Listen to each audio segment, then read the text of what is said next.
Alors j'ai eu un cancer du sein il y a déjà quelques années, voilà. Et donc, l'opération s'est bien passée, les traitements un peu douloureux, un peu difficiles. Et puis, à la fin des traitements, j'ai été mise sous hormonothérapie pendant 5 ans.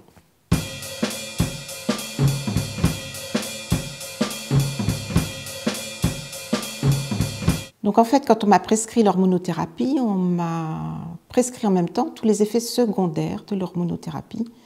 C'est-à-dire, je passe les problèmes articulaires, le cholestérol et tout, mais la sécheresse à tout niveau, au niveau de la peau et aussi la sécheresse vaginale.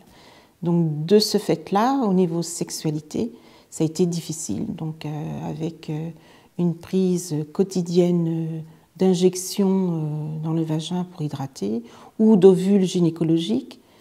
Là aujourd'hui, au bout de 5 ans, j'ai quand même réussi à trouver un système par voie orale, mais ça reste quand même très compliqué.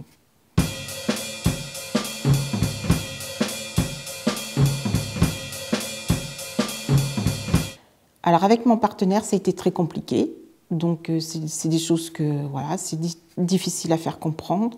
Et donc après, je n'ai plus eu de partenaire. Voilà. Donc je pense que là, c'est vraiment voilà. En plus, quand on dit qu'on est suivi pour un cancer, ça reste voilà, ça reste.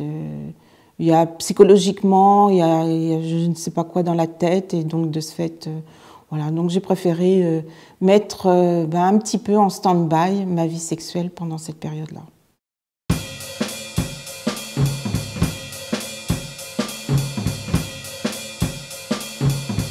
Donc d'autres problèmes, les problèmes articulaires, on vieillit un peu plus vite, hein, l'arthrose et tout ça, les problèmes articulaires à tout niveau, le cholestérol, la prise de poids, donc je suis sans arrêt en train de surveiller ma balance, voilà.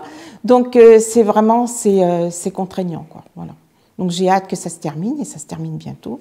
Et sachant que si on ne prend pas tous ces traitements, on est dans un inconfort total, et tous ces traitements ne sont pas remboursés par la sécurité sociale.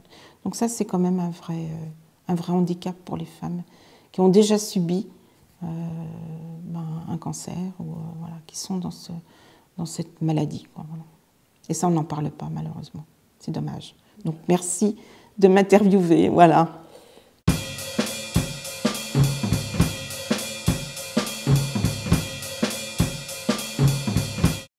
Disons qu'au début, je ne voulais pas trop le croire. Donc je me disais, oui, bon, je vais faire ce qu'il faut, et puis il n'y a pas de souci, et puis ça ira bien.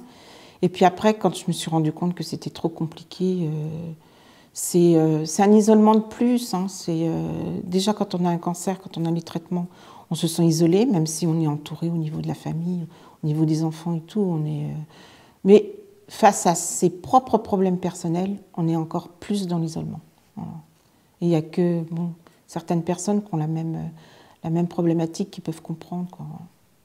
Et ce n'est pas des choses qu'on discute, qu'on parle avec tout un chacun. Voilà. Donc c'est encore un isolement social. Voilà. C'est ce qu'il faut.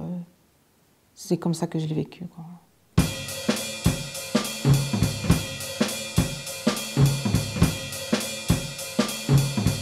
Mais il reste des séquelles, puisque j'ai ma vie à reconstruire avec, j'espère, un nouveau partenaire dans les années futures. Voilà. Une réaction? Un témoignage? Commentez ce reportage sur dijonsanté.fr.